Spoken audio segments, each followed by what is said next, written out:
The Prince Off the Cuff, presented by IIFL Wealth and Asset Management, corporate partner AU Small Finance Bank, airline partner SpiceJet. If you have Fareed Zakaria live on Off the Cuff, then what do you do? What does Shekhar Gupta do? He can shut up, let Fareed talk, not interrupt. So Fareed, welcome to Off the Cuff. I'm not wasting time introducing you because you're bored with that. Plus, I don't want to cut into our viewers' time. And let me start with three broad cues for you. Look at the state of the world from where you sit, the state of America from where you sit, now and post-November, and the state of India from where you sit. Oh my gosh!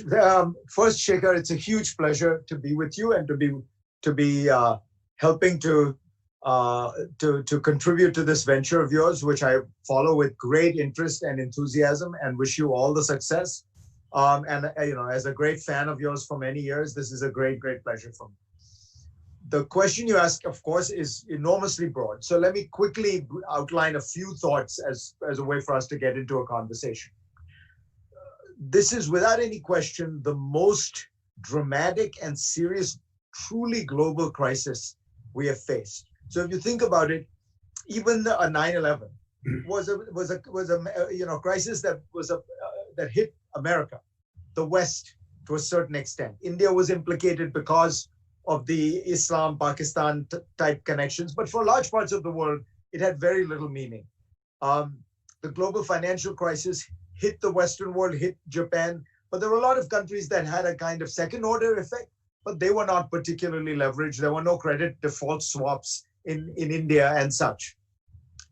This is truly global. It is really affecting everybody. So if you think about it, it's the third crisis of the 21st century. And we have gotten, we keep getting, it gets more and more genuinely global, reflecting the deeply interconnected, globalized world we live in. And I think that part of it makes it unusual and perhaps even unique.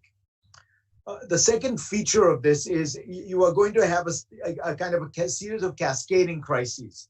The first is, of course, the public health crisis. And we're living through that.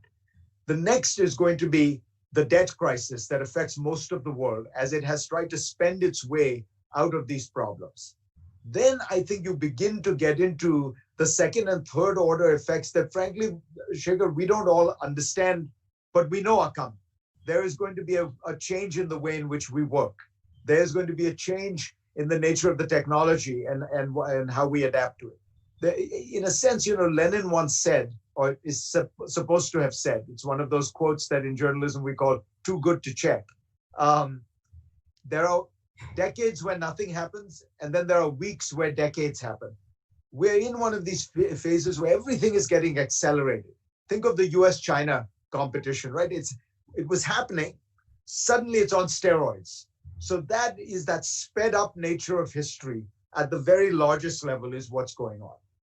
For the US, I think this has been a very difficult blow because it has, in a sense, exposed the central weakness of the American system. As you know, and I know you share this view, America is much stronger than most people realize. A very complicated, messy, uneven, unequal country, but basically it's still on the raw measures of strength, extraordinary. This is 25% of global GDP, which, by the way, is what it was in 1900, is what it was in 1930, is what it was in 1985. So at some core level, America's raw strength remains the same. But this crisis has highlighted a great failing for it, which is that America is characterized by what John Kenneth Galbraith once called private opulence and public squalor. The public, the governmental functions of the American state have really atrophied. 30 years of, Reagan, Thatcher telling you shrink the state is bad, the state is the problem. And the American state just does not function very well. And, the world normally sees the Pentagon, which actually is gleaming and bristling with arms and training. The public health function of the US, which was supposed to be great, it often got rated #1, has turned out to be a disaster. For India, and of course that has a soft power implication. You know, as you know, Shekhar, the India we grew up in, people criticize the US foreign policy all the time, but they still always believe that the American model was the city on the hill. I think many fewer people feel that way today. For India, I think this is going to prove to be a big challenge, because India, like America, has a very similar quality. There's a lot of wealth in the country. There's a lot of innovation. There's a lot of dynamism. Indian government functions very poorly. And it functions very poorly even in comparison to other developing countries, even in comparison to countries that are actually poorer than it. And it has highlighted that reality. And to me, there's a real test here. There's no question that by any normal metric, the Indian government, and I mean by that the Delhi government, has handled this very poorly. Will that matter? Has Indian democracy the resilience to be able to hold people accountable for what has really been a bad performance? If you look around the world, the pandemic has been very interesting. The only issue that matters now in terms of a politician's approval ratings and a leader's approval ratings is, how did you handle the pandemic? Trump handled it badly. His approval ratings have sunk. Angela Merkel in Germany handled it well. She's at 84%. The Greek Prime Minister, Greece has handled it superbly, way up. Boris Johnson, way down. India, it is a bit of a puzzle, because there's no question that the response has been poor. And yet in India, other issues still dominate. Issues are relating to religion, caste, class, the ability to drum up a certain kind of support. So the question and what I'm looking at is really something that I've been worried about for a while now, which is the state of Indian democracy. And will this pandemic be a way to strengthen Indian democracy rather than to weaken it? So I'll take you back to one of the books you wrote, The Rise of Illiberal Democracy. When you wrote that book, how does today's India square with what you had foreseen then? Have you been surprised on the upside or downside? Oh, I've been surprised on the downside. I've been very sad to see how Indian democracy has developed over the last few years, more than anything else. But there are some tendencies that are longer lived than that. The core message of illiberal democracy was, in a system where you have some element of democracy, some broad element of public participation, there is a great danger that legitimacy then allows the elected government to engage in thoroughly illiberal things that are basically violations of constitutional rights, liberal principles, open government. And those are attacks on minorities, attacks on individuals, the erosion of the rule of law, the erosion of separations of power that have been traditional. And one of the things that I didn't focus enough on in that article was some of this is, kind of formal and legal. A lot of it is norms. It's the inner stuffing of democracy, which is just how people behave.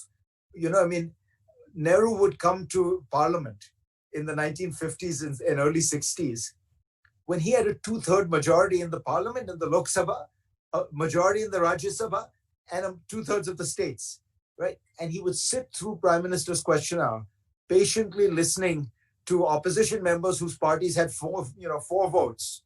And he developed a kind of culture of democracy within that. And that is something he didn't have to do. That's what I worry about. So I look at India today and I see the thing that I was proudest of about India, the free press. I can't honestly say that India has a very free press today. Part of it is government intimidation, withdrawal of government ads of various kinds. As you know, the government still has lots of power in that regard. Part of it is talking to big businesses that now own all of Indian media. Part of it, and this is the most sad part, is it's just jumping on the bandwagon, going along. I talked to the editor-in-chief of a very large Indian setup, let me just put it that way. And I said, how do you, be honest with me, how do you censor? He said, the sad thing is we don't need to censor. Everybody self-censors. Everybody knows what lines they shouldn't cross. And that's where we are. And he said, I'm not pretending I'm a great hero. I would draw the lines if I had to, but we don't even need to. So that's what I mean. You look at Indian television and it's slavishly pro-government. And I don't say that. Sometimes I support the government, sometimes I oppose it. What I'm struck by is the lack of independent voices. You look at India's print media, very similar. There are some small play. I mean, the Indian Express in some ways retains the traditions that you imbue it with. But, I would say that by and large, the big newspapers have not shown much independence. Then you look at the independent institutions, things like the Election Commission. These are the bulwarks. If you look at where the pushback to Donald Trump is coming from, a lot of it is these independent institutions that will not be cowed. I can't say the same in India. A lot of those institutions have been cowed. Courts have been a little bit more mixed, but even there, if you look at the cases against Amit Shah, any case where the government would take particular interest, you notice that somehow the courts fold. So all of that suggests a much greater fragility than I had thought. And it makes me realize, by the way, even in the United States, I think it reveals something about every place, but that these institutions are not, self-regulating gifts of God. They are shaped and formed by the human beings who occupy them. If you have human beings who are scared, who are cowardly, who get intimidated, they will atrophy. If you have individuals who have the strength and the courage and the independence, they will stay strong. And I think that there are still many strengths to Indian democracy. I don't want to suggest otherwise. The regionalism is a big strength. The ability of the South to push back in various ways is a strength. The ability of states to push back is a strength. But on the whole, India has moved closer to Erdogan's Turkey than to Britain or France, and that frankly astonishes me. If somebody had asked me 25 years ago, which direction will India be? Will it be closer to Erdogan's Turkey, or will it be closer to Europe? I would have guessed Europe. And do you think it's going to serve India well going ahead? No. Look, the truth about India is it can only be governed effectively as a democracy. We went through an experiment of the opposite kind for 2 years. I was living in India at the time. And more even important than the emergency is look at the use of president's rule. I think Indira Gandhi must have used president's rule at least 20 times in major states. The backlash to that was so strong that I think I'm right in saying that after Indira, or certainly after Rajiv, there has been essentially no use of emergency or president's rule in states, because India is not set up to be a centralized dictatorship. It's basically a continent more than it is a country. It has such diversity. So clearly the message is that India needs to be run in an open, pluralistic way. And it's the only way you'll get the best out of India. In that way, India is a lot like America. It's a bottoms-up society. It's a place where the dynamism, the energy comes from the bottom. So yes, look, government is powerful. You can do things from the top down, but you will lose a lot of the energy, the dynamism, the vitality of the place. And frankly, you lose the great hope that India has for the world, is that it is a model that people can understand and emulate. China's model is not, you can't copy it. You need a hyper-efficient Mandarin bureaucracy that is simultaneously pro-growth and also nationalistic. That combination has proved to be very difficult. You notice, other than Singapore, there's no country you can really say has followed the China model. Maybe Vietnam a little bit. But the India model, if India were to succeed, open, pluralistic, democratic, and high growth, that anyone can do. Because what you're saying is you get a few big things right, you keep the society open and innovative, and it'll flourish. So there's a great promise to making it work, but it can only work, in a genuine democracy. And if you try to do it, see the Erdogan way, do you see the immune system breaking out into rashes at some point? It's a great question. So in a way, you're raising a philosophical question, which is, are human beings, is this democracy a kind of thin veneer? And are we returning to a much older way of organizing ourselves? Tribes, religion, enemies, a kind of what Frank Fukuyama calls a patrimonial society, a society where blood ties and tribal ties are the most important things. Or is this form of democracy really this is what is natural? I tend to think that, look, human beings have many natures. I don't think there is any essential nature. You can guide it and shape it. And I think that if you unleash the tribal elements, the raw competitive nature among various groups, that will dominate, because it's easier to sell fear than it is to sell hope. So the way I would put it is, I think that the immune system can be weakened very easily, even though it's strong. We do have the capacity to build these things, but through systematic, if the virus spreads far and is encouraged in various ways, yeah, the immune system collapses. Turkey had a very good independent press 20 years ago. It's no longer really true. I mean, you have Turkish journalists used to be able to write against the military, and sometimes they would get punished, but a lot of times they didn't. At this point, every Turkish intellectual whom I know who was independent-minded is either in jail or is in exile. And I look at that and I think India is too big a place for something like that to happen.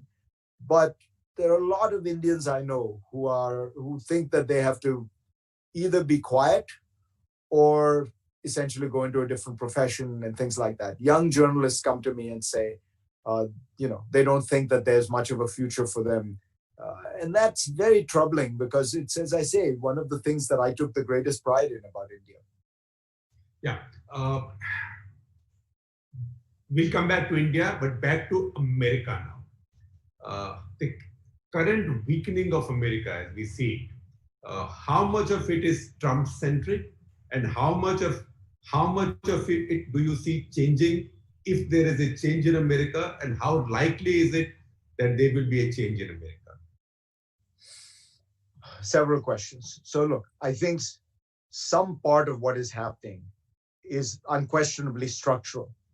The U.S. is the U.S. is not really declining that much. As I said, if you look at some raw numbers, it hasn't changed that much. What is happening is others are rising, most importantly, China. So if you look back 20 years ago, I said US GDP share of the world is roughly the same. But China goes from 2% to 16%. So China has an 800% increase in GDP, and it is share of global GDP. So if you're asking how do you get to 100 if US stays the same and China goes up, the answer is Europe and Japan a little. The decline has come in terms of Europe's share of GDP and in Japan's share of GDP. So when you face a world in which others are rising, your relative power naturally becomes less. And you see this, for example, look at US-Turkish relations. US used to be able to tell Turkey what it wanted to do, and the Turks would just jump and do it 25 years ago. They were a loyal NATO ally. They were dependent on the US for aid. Every time they got into trouble, the IMF or the World Bank would bail them out using American funds. Today, Turkey is independent. It is confident. It's culturally proud. It's politically independent, and it tells the Americans to buzz off if they're told what to do. That's the new reality of the world, and that's why I call it a post-American world, or the rise of the rest. It's not really that America is declining; it's that others are rising, particularly China. Right? I mean, China is now we are entering a bipolar world. We are entering a world in which the two top countries are so far ahead of everybody else. That is the nature of bipolarity. If you looked at Morgenthau when he wrote about bipolarity in 46, he said the characteristic of bipolarity is that the two top players are leagues ahead of everyone else. So if you look at China's GDP, it's not just that it's the second in the world. It's 4 times more, it's larger than the next 4 countries put together. If you look at China's military, most people don't realize this now, it is larger than the next 4 militaries put together. You know, people forget, think of Russia, but what they forget is China is now 4 times Russia's GDP. You know, so it's a big shift has taken place. Trump has exacerbated it because what you have seen under Trump is the decline of American soft power and the decline of American diplomacy. So Trump has pulled out of alliances, agreements, Trans-Pacific Partnership, you know, climate change agreement. America's agenda-setting power has diminished. Its soft power has diminished. Those can be resurrected, but you can't change the fact that you are no longer in a unipolar world, and you are in, you are in a bipolar world, and that is going to be the central strategic dilemma and challenge that the United States has to figure out. How does it wish to strategically shape and interact in this new bipolar world? And, you know, no matter how great Joe Biden is, he's not going to be able to bring back the unipolar world. That's right. In fact, just to put this in perspective, if China is 16% of global GDP now, India has also grown in the 25 years after reform. India is about 3.5% of global GDP. So that is the difference now. That is the lead that China has now established. So how does the rest of the world deal with this China? And how does India deal with this China? Because contrary to the impression that Donald Trump had to begin with, we have more than 3,500 kilometers of borders, unsettled borders with China. It's, you know, it is without any question India's greatest strategic dilemma. And, you know, in some ways it becomes, for every country, the question becomes, how do you deal with it? For India, it's a particularly pressing issue because, as you say, not only does India have a border with China, it is the only unresolved border dispute with China. China has resolved 15 border disputes in the last 20 years. The only one it has left unresolved is India. And I think that is largely because it intersects with a core Chinese concern about, which is over Tibet. I don't think it's actually as much directed toward India. It's because it intersects with, you know, if you look at China, China is neuralgic on issues involving its national sovereignty and control. Taiwan, Hong Kong, Tibet, and the border with India is tied up with that issue. So I think, look, there's no question in my mind that India needs a fundamental strategic overhaul in its thinking.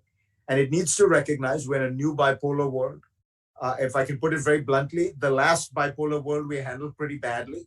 We ended up backing the wrong horse, and it took a lot of unwinding to find a way to get out of that. Nehru's idea of a genuinely non-aligned system was not possible, and it did not succeed. So we have to, you know, so India has to think through what does it want to do. I have always argued that India's fundamental strategic incentive is to have a closer alliance with the United States. And there's a way to have a closer alliance that is very deep, because India can develop a society-to-society bond with the United States, which is much deeper among two democracies than a state-to-state bond. So, you know, US and Saudi Arabia have an alliance. That's state-to-state, government-to-government. It's very shallow. It could crack any moment. India, US and Israel have a society-to-society bond. US and Britain have a society-to-society bond, because there are so many deep interconnecting ties between civil society, between business, between NGOs, and between the government. There's a cultural affinity.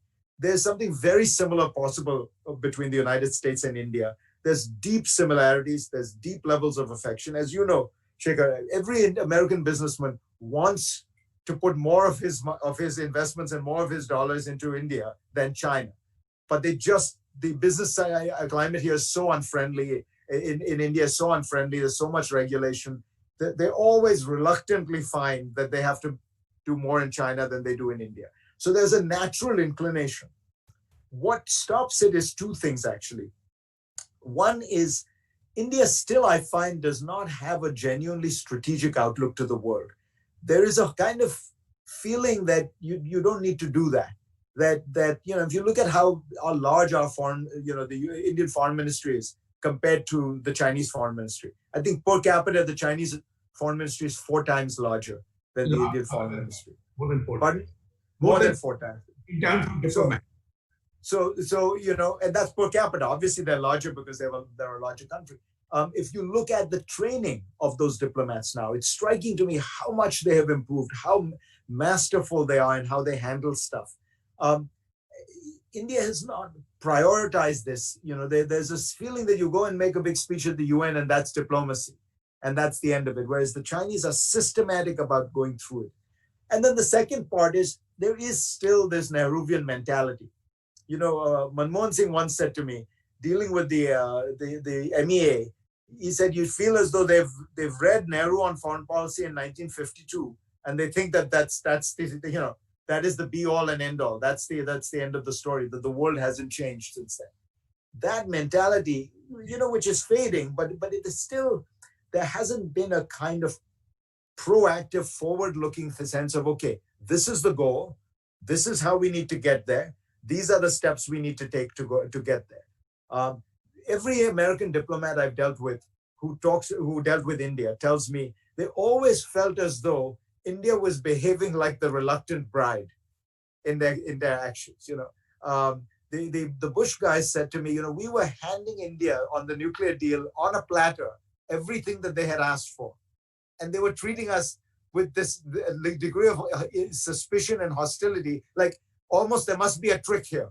Why are you doing this? There must be some colonial exploitation hidden in here. And they were saying, we are literally giving you everything you asked for.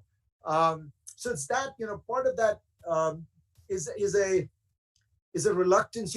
It's easy to play the victim, the colonial, the oppressed victim of colonization.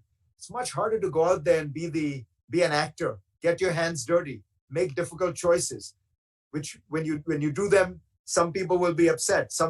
That India has not played that role, that active role, which requires that you take responsibility rather than playing the role of the victim. I'm very interested in what you said about the quality of Chinese professional diplomats. I presume you deal with a lot of them. So it will be fascinating to hear you talk a little bit more about them, about that experience. Because you've known all Indian diplomats, all top Indian diplomats. So at the very top level, as you know, India has very good diplomats. I mean, and that's an old tradition. I mean, I think that, for certain Brahmin families, there was a sense that this was a kind of, an important calling. And from B.K. Nehru to Tiki Kaul and people like that, there's been this tradition of very suave and sophisticated Indian diplomats. But, that's a very thin layer at the top. What the Chinese are good at is this. If you go to the WHO in Geneva, first of all, you go to the Chinese mission to the WHO. It's huge. I think I'm not exaggerating when I say I think there are probably 1,000 Chinese diplomats stationed at the WHO headquarters. I'm sorry, the WTO, World Trade Organization headquarters in Geneva. Why are they there? Because the Chinese, once they joined the WTO, people think that they've been trade cheats. They have not been trade cheats. It's even more clever than that. What they have done is they have mastered every rule and bylaw and loophole and element of the WTO, and they become masters of it. So they know how to weave their way and game the system and find the cracks and crevices in the system. I see no such ability, on the Indian side. Chinese used to be disadvantaged by the fact that their English was very bad. What you find is the generation of diplomats in China that are in their 20s and 30s all speak perfect English. They speak English fluently because speaking English has become one of the absolute hallmarks of getting promoted and going through the system. So natural advantage for India would be that your diplomats would be more worldly. They have this natural comfort where English is in a sense an Indian language. It is one of India's 15 languages. even that they've lost. And a lot of it is just a sense of national purpose. If you watch the Beijing Olympics, you saw the whole country and society come together to, to celebrate Chinese greatness, as it were. India has not had a leader or a culture that has tried to do that, really, I would say, in a long, long time. You could argue under Nehru and Indira Gandhi, there were moments of that. But for a long time, instead, there has been a kind of turning on each other as a way to find your political strength. Isn't Mr. Modi that leader? I think a lot of Mr. Modi supporters will be dismayed with that argument if you said that he is not that leader. So I think, look, I think there are elements of Narendra Modi that I appreciate and that I have praised. I did the first interview with Modi. He's a very intelligent man. He's a great politician. He has a very good feel for how to communicate to the average Indian. He has a kind of discipline and priority that he can place on in a way that is very impressive. It's something that more Indian politicians, frankly, all of us could learn from. I think where I wonder about Modi is, does he really want to bring all of India along with him? Is he really about taking this diverse, complicated, messy country and unify it and push it forward on the world stage? Or, is the motive more narrow than that? Is it more parochial than that? And I would say just by one's own metrics, ask yourself, 15% of India is Muslim. How many Muslims are in Mr. Modi's coalition, right? In his forget even the party in the Lok Sabha. Take the entire BJP and its allies, Lok Sabha and Rajya Sabha. Is that a way? Is that a way to unify the country? Or take his appeal in the South. How many, parliamentary seats does Modi have in the South? How much appeal does he have in the South?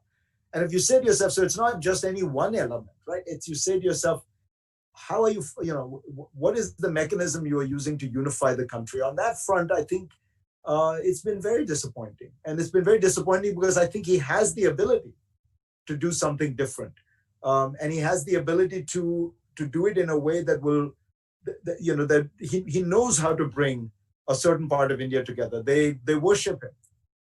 If he were to be, to be all inclusive, that would, for the first time, unify India in a way that nobody has ever been able to unify it before. And why he doesn't want to do that is a puzzle to me. So, do you have a message and a question for him? So on foreign policy, the message would be, do you have a strategy? Do you have a goal? Where do you want India to be 5 years from now, 10 years from now? What steps are you taking to make that happen? I don't think there is a thought process that has gone into that kind of, typical grand strategy. You ask yourself, what is your goal? You ask yourself, what are your means to that goal and how do you align it better and how do you move it forward? And with leadership with India, I'd ask, do you think you have unified India, all of India, with all its diversity? And what could you do to unify it more? If you were to be introspective and reflective, what are the things that could genuinely, bring this country together and celebrate its diversity and gain strength from that diversity? Because the truth of the matter is, India is more diverse than, I don't think there's any comparison with any other part of the world, right? Because you take the caste issue, and then you take the religious issue, and then you take the regional issue. And you have, if you look at India's first cabinet, I always tell people, it would, it's such a wonderful picture because each one of those people is wearing their own regional garb. So if you look at Azad, if you look at Baljit Singh, if you look at Nehru, if you look at Patel, they're all wearing clothes that signal something about their region. They all would be described with a different honorific. Sardar Patel, Maulana Azad, Pandit Jawaharlal Nehru, Rajkumari Amrit Kaur, right? It's Sardar Baba. Yeah, so you have so much diversity encapsulated in India that you really want to celebrate it. It feels to me like India is the universal nation. It is the place that really has this extraordinary level of diversity. And why not celebrate that? Yeah. Sardar Baldev Singh was the defense minister, Right. the first cabinet. Now, that's a message.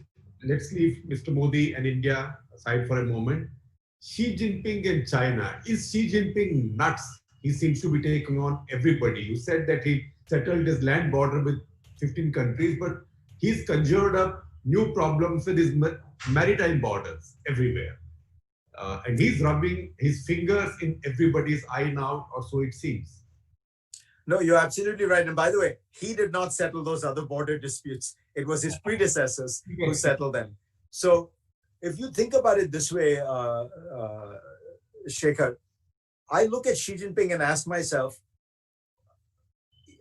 imagine China without Xi Jinping, and you would imagine a very different trajectory and a very different set of reactions around the world. So what does Xi Jinping do? First thing he does. The first thing he does is he begins to systematically create more and more favorable treatment for local Chinese companies and discriminate more and more against Western companies. The effect this has is he takes the single most pro-Chinese element of Western societies, which was big business, and he turns that around. He loses that support.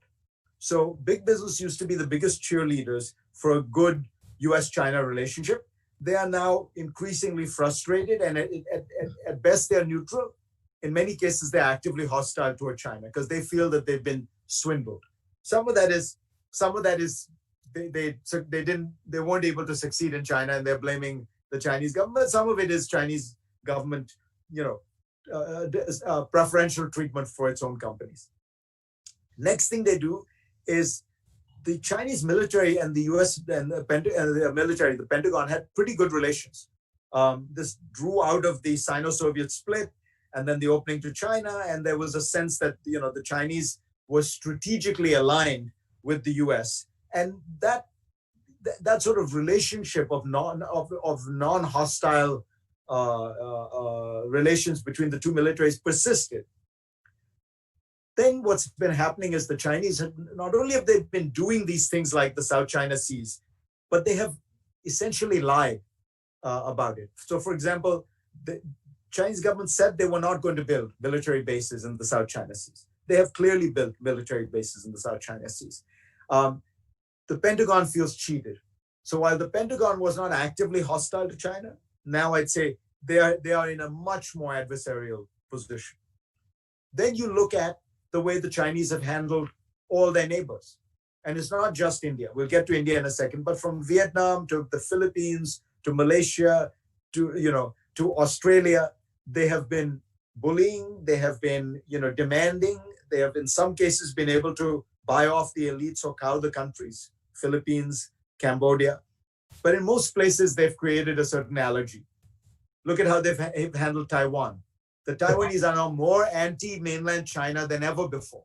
And Japan. Hong Kong, Japan, right? So and then, of course, the Indian case. So you look at this and say, if Xi Jinping were trying to weaken China's international position, he couldn't do a better job. He has taken all the constituencies that were favorable and turned them neutral, all the constituencies that were neutral and turned them hostile. My theory is the single best thing that could happen to China would be if Xi Jinping were to resign. In terms of enhancing Chinese power, that would transform China's image overnight. Well, I think that is less likely to happen than Donald Trump losing his election this year. I think that's certainly true. So we'll come to Donald Trump, but what do you think does Xi Jinping want from India? Does he want to go to war with India? So that's a very good question.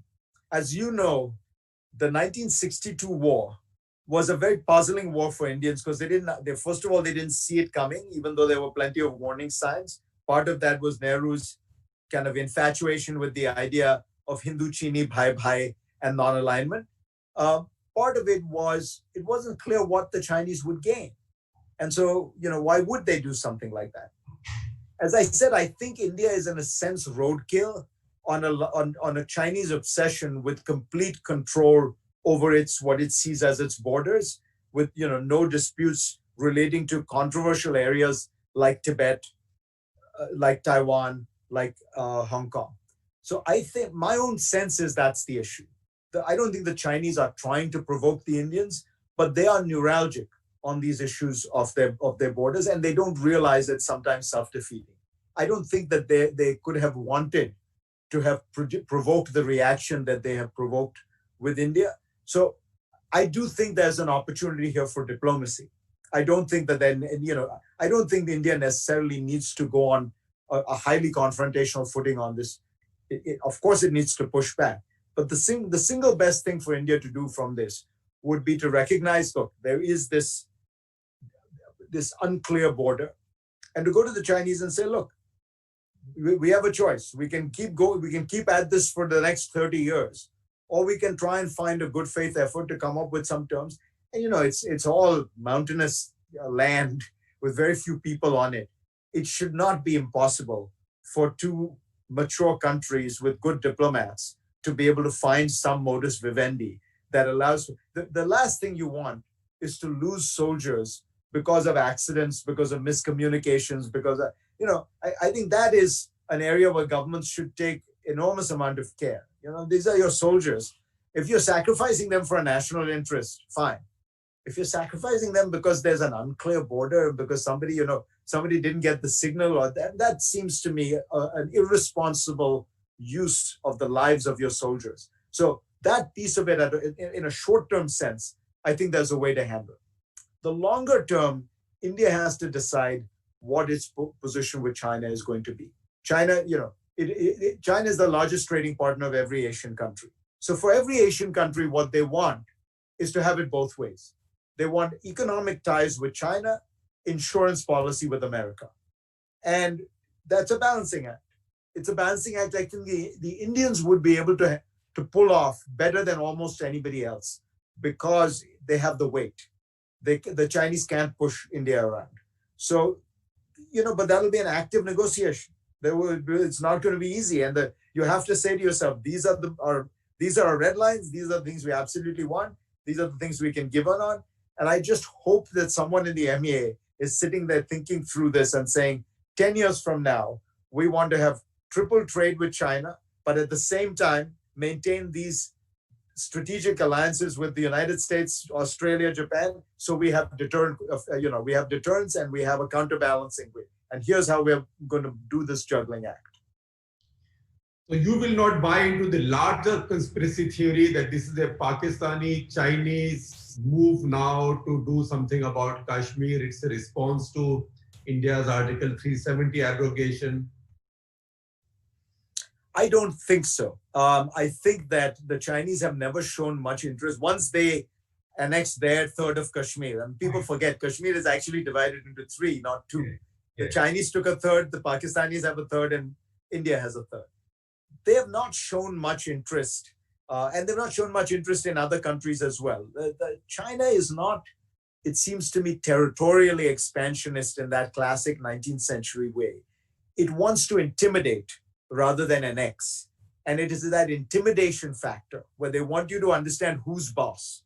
If you go back to Chinese history, the core issue that they wanted was you come to them and you kowtow. And you had, kowtowing was an elaborate process of bowing to the Chinese emperor. What was that about? It was signaling that China was strong, that you recognized it, and you were intimidated by it. And that's what they wanted then, and that's what they seem to want now. I think that Kashmir is a bigger and separate issue for India, which is there. I think India has to decide, what does it want to do with Kashmir? I realize this is not the government to tell this to, because it has gone in the opposite direction. But I have no sympathy for the Pakistani side on this. I think they have been essentially fomenting terror and terrorism and terrorists ever since 1947. But look at it. You have this place essentially under martial law for decades. You have the people in the valley have no rights. The army does whatever it wants. There are estimates that somewhere between 50,000 and 100,000 people have been killed God knows how many people have been gang raped, how many people have been deprived of rights. I mean, India is a democracy. Does it really want to, there has to be a better way. Well, I mean, these allegations are a contentious thing because there are arguments on both sides. But yes, there is no stability and there is a widespread denial of civil rights. That is right, and that's all I'm saying. I'm saying some of the actions are in response to terrorism, so they have to. But how long can you keep this going? Do you really want to have this for decades and decades? the sui generis dispensation. Now, moving back to America, do you see a change later this year in America? Or do you think, I have a question from Shashank Medhi, who's viewing us, and he says, can Trump pull off another election upset? I think the problem in America is this. So right now, it looks very bad for Trump. And it looks bad for a reason that Trump understood from the beginning. You recall, Trump always thought that Biden was his most fearsome opponent. That was why he does the whole Ukraine gambit. He tries to get the Ukrainians to sully Biden's name because he knows Biden is his most formidable foe. This was when Biden was one of 15 Democratic contenders, right? And I think a lot of us thought, why is he so obsessed with Biden? But Trump is a smart guy politically. He understood that Biden was the one to worry about. Why? Because Biden is an old white guy. He's an old white man. And it's very hard to portray him as a radical. It's very hard to portray him as this, in the way that they were able to portray Hillary Clinton or the way they'd be able to portray Elizabeth Warren or somebody like that, right? So there's a certain segment of that vote in America which maybe doesn't like Trump, but they just won't vote for Hillary Clinton. Maybe because she's a woman, maybe because she's Clinton. They just won't vote for Elizabeth Warren. But Joe Biden, regular guy, old white man, they can vote for him. And what has happened is ever since Biden announced, he has had about a 6-point lead over Trump. Currently, the lead is about 9 points. But the remarkable thing about Biden is the consistency of that lead. And in the key states that we've looked at, he has a consistent lead. In Florida, for example, he has an 8-point lead. Now, a Republican cannot win the Electoral College if they don't win Florida. There are just too many votes in Florida. So if you lose Florida, you literally have to run the table. You have to win every other state. I think that it looks bad on those terms for Trump. Here's the problem. This is going to be an election unlike any election in American history. You have a pandemic going on. You're going to have 50 states, thanks to American decentralization. You're going to have them each devising their own rules about how many polling stations there are, which are going to be dramatically reduced because you don't want to have COVID. You're going to have rules about social distancing, so the lines are going to be very long. So people are going to have to wait 3, 4, 5 hours to vote. You're going to have mail-in ballots constituting maybe 50% of the ballots in some places, which means they get counted later.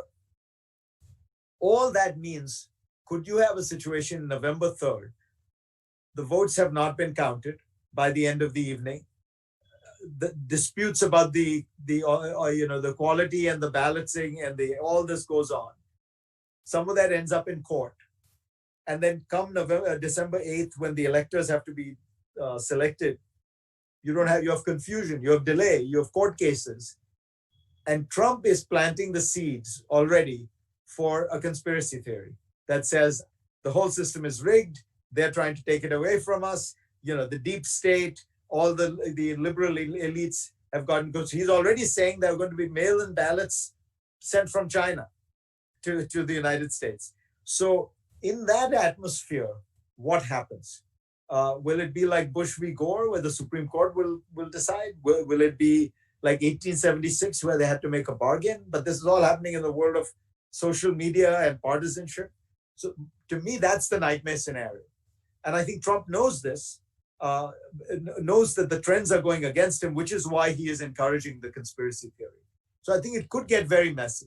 Now, if Biden wins by a landslide, maybe none of this happens.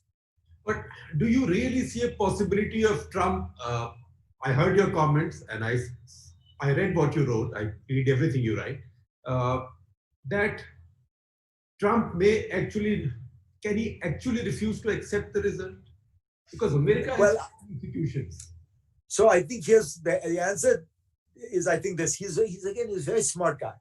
Of course, if the ballots came in and there were 350 electoral votes against him, and for Biden, he would leave.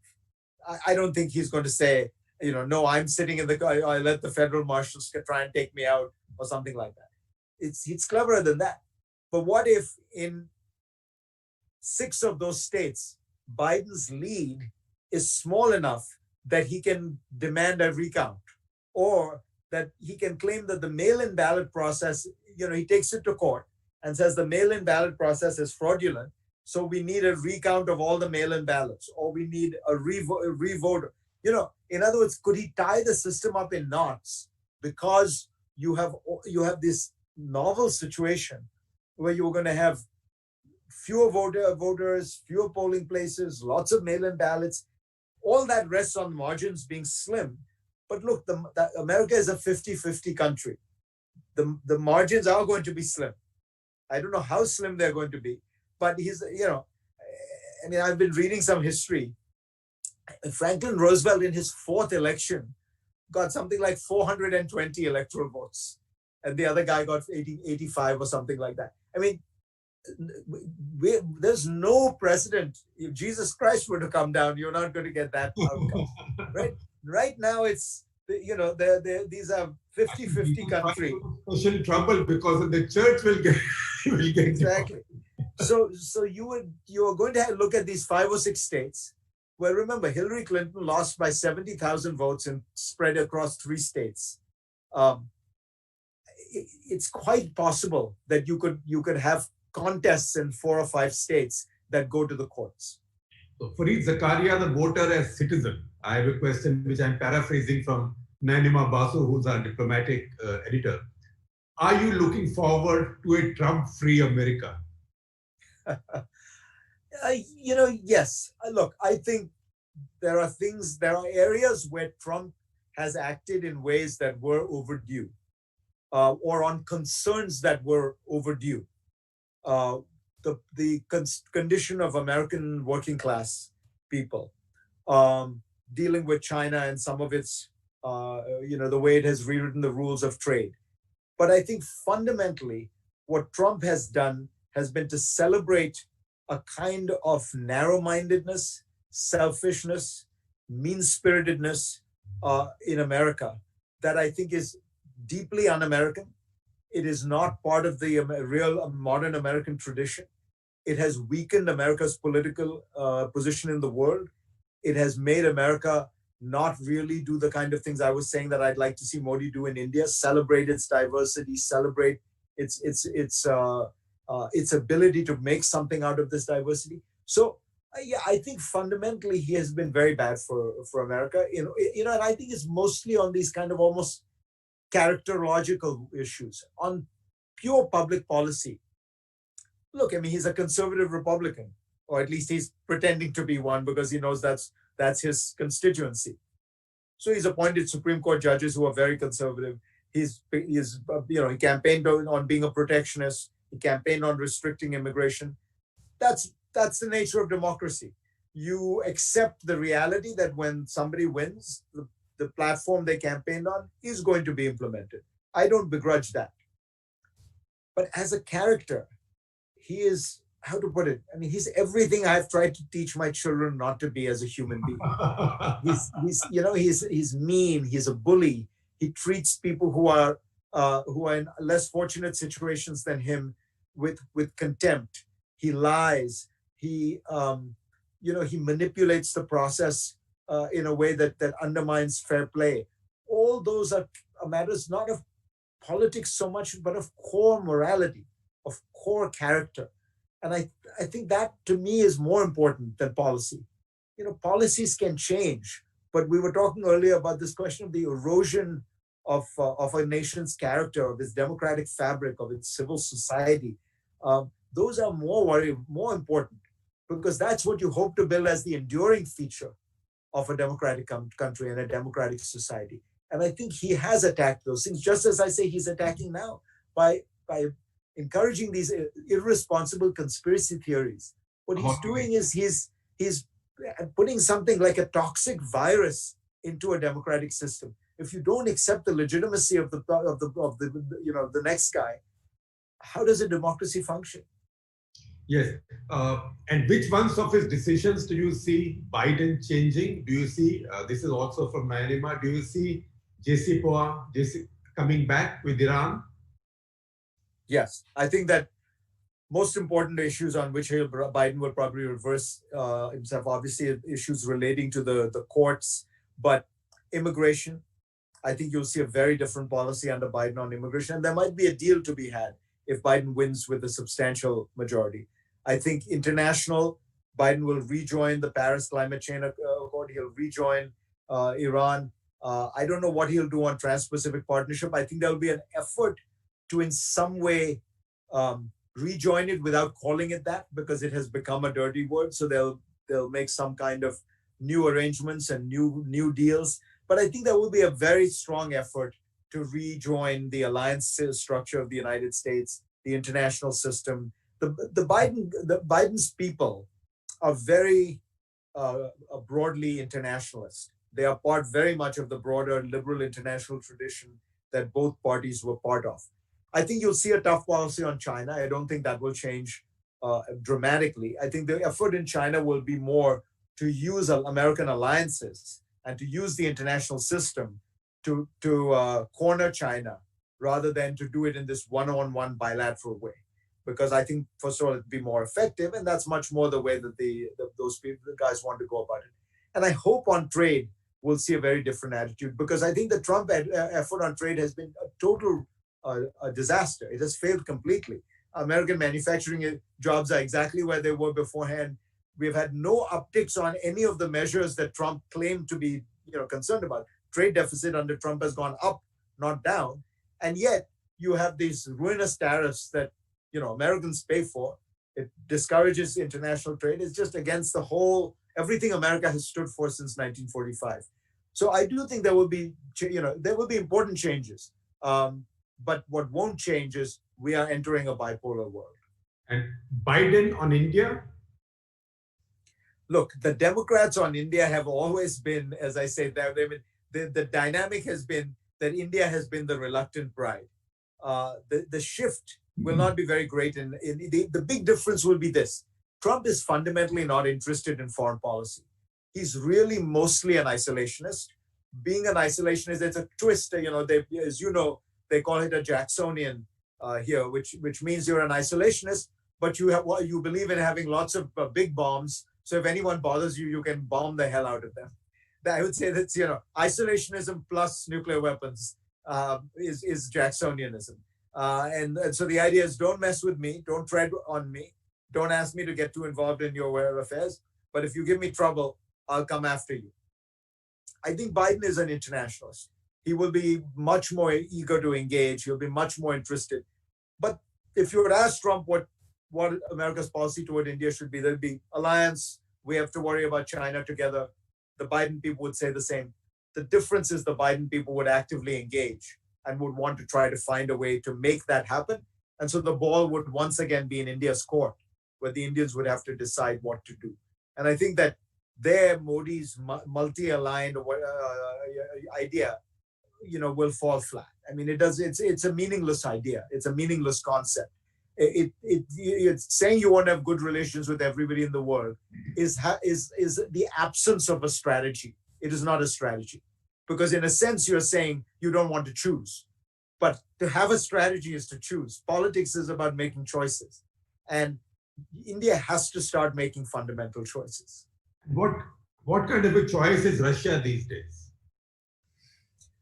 It's a very perplexing country. It's at one level, Putin has handled this last crisis pretty well, because he has made Russia a kind of fortress Russia. So in a deglobalized world, in a more nationalistic world, in a more self-reliant world, Russia is doing okay. It has very large foreign exchange reserves. It doesn't depend on the world for much. So he has created a kind of island of stability. but it's a shrinking country on the world scene. Its economy is the size of the Netherlands. It gets smaller and smaller, even though it's this vast country spanning 10 time zones and has all these nuclear weapons. The economy keeps getting smaller. Russian mortality rates are low. It's a strange case of a country with declining mortality. So it's a spoiler more than anything else. It's a spoiler in the world. If you think about the way Russia interferes with elections, or with cyber, and the way the Chinese do, it's characteristic. The Chinese steal economic secrets because they want to get richer and richer. They try to have their social media spread Chinese values and spread the greatness of China. The Russians use the same cyber to just nihilistically sow confusion, doubt, to mess up your system. They're not trying to spread, create the sense of the greatness of Russia. They're not trying to steal many secrets because they don't have many firms that could really be world class anyway. So that's one is on the up, one is on the decline. So you have to worry about China and Russia as a spoiler. And by the way, I don't think there's anything wrong with India having good relations with Russia. I think it should. But I think it's not a fundamental strategic orientation in the world to have, to hitch your wagon to a country that is declining in its weight in the world. And again, it's sort of like an absence of a choice. The world is now in America and China. That's the choice you have to make. Trump's boredom with foreign policy, doesn't it remind you of that line from Magnificent Men in Their Flying Machines, Lord Runslaw, saying the problem with international affairs is it attracts foreigners?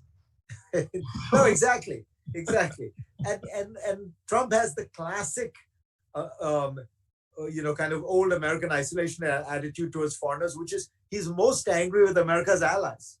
If you notice, the people he gets most cheesed off with, it's Merkel, it's Macron, it's the Europeans.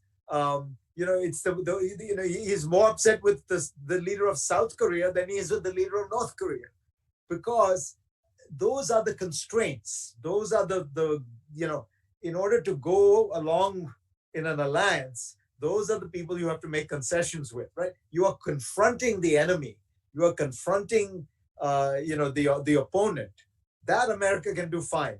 It's the accommodations that it has to make to its fellow travelers, to its compatriots. That's always been the challenge for American diplomacy. Yeah. America has always wanted to either withdraw from the world or totally dominate it.